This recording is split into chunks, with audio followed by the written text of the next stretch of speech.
Three dimensions of entrepreneurial market.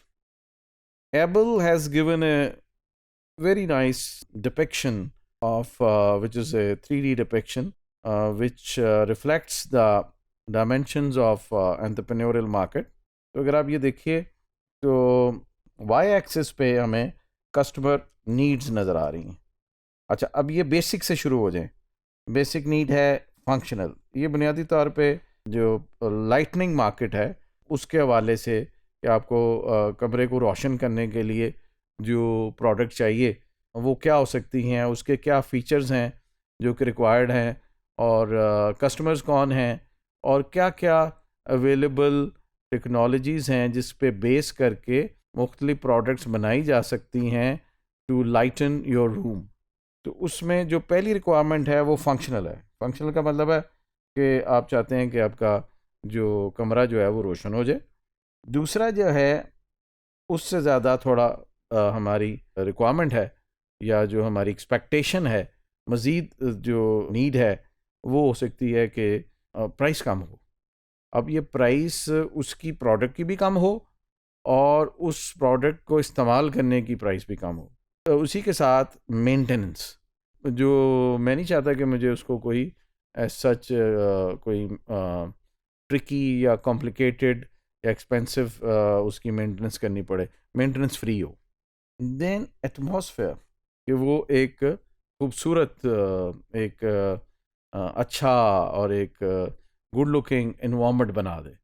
ठीक है ना. जैसे एक देखते हैं कि एक तो स्पॉटलाइट्स हैं, फिर वो जो लाइट्स हैं वो ब्रिलियंट वाइट भी हैं और वो गोल्डन भी हैं.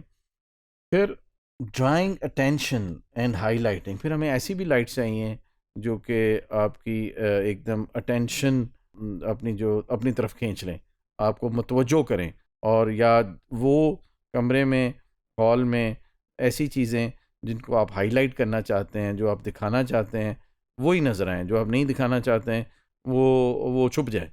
तो that is another level of expectation, another level of need.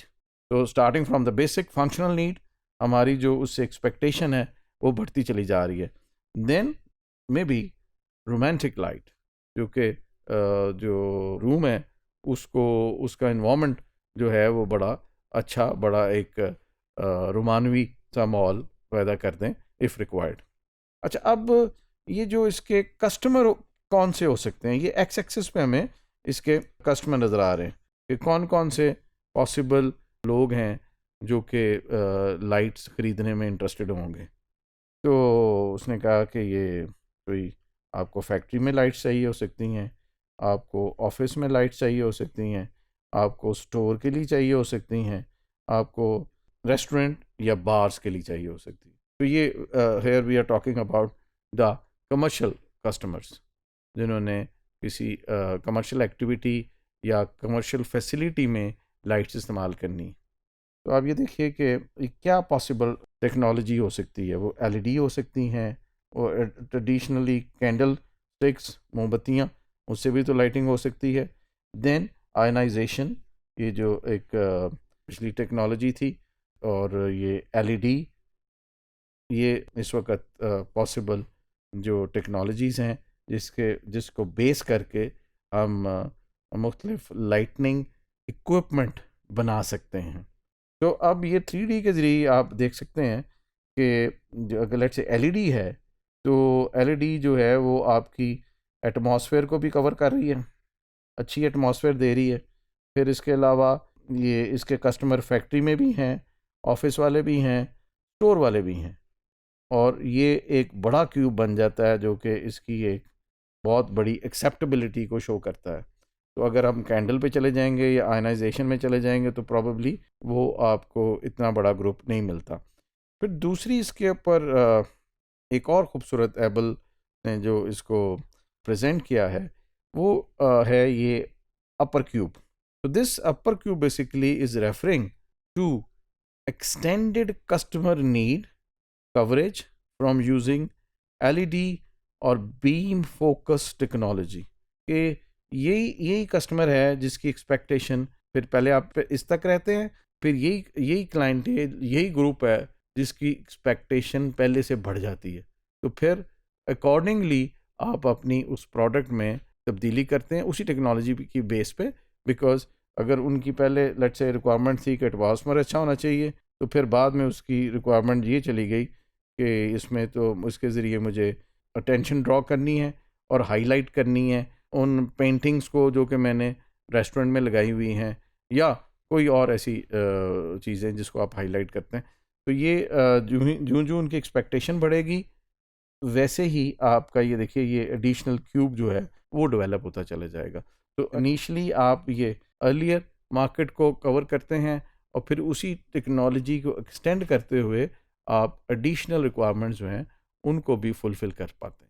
So here the market consists of three dimensions as we discussed: alternative customer groups and customer needs that exist in the market, also the alternative technologies through which you can produce the goods to serve in this market. So first is the customer group or segment, which refers to the question, who are the customers? In most markets several group of customer exist, as we have seen कि वो restaurant वाले भी हैं, वो store वाले भी हैं, और दूसरे कस्टमर्स भी हैं। तो the second dimension addresses the question, what needs do these customer groups have? In customer groups की रिक्वायरमेंट्स क्या हैं? कहीं पे वो एक दूसरे से मुख्तलिफ भी हो सकती हैं और बहुत सारी जगहों पे वो एक जैसी भी हो सकती हैं।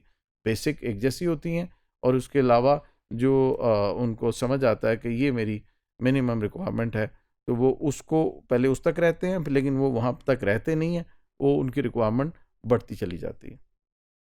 And the third dimension refers to the question, how are needs satisfied, यानी कौन सी टेक्नोलॉजीज़ हैं जिसको इस्तेमाल करके आप उनकी इन रिक्वायरमेंट को पूरा कर रहे हैं। तो समटाइम्स आपकी एक टेक्नोलॉजी है, उसकी लिमिटेशन है, लेकिन जब जो ही आपको उनके लेटेंट नीड्स की पता चलता है कस्टमर की, और आप समझते हैं कि मेरी टेक्नोलॉजी इस नीड को पूरा करने से कासिर है, तो फिर then you keep looking for a new technology to fulfill their extra or additional needs which your customers may be requiring for.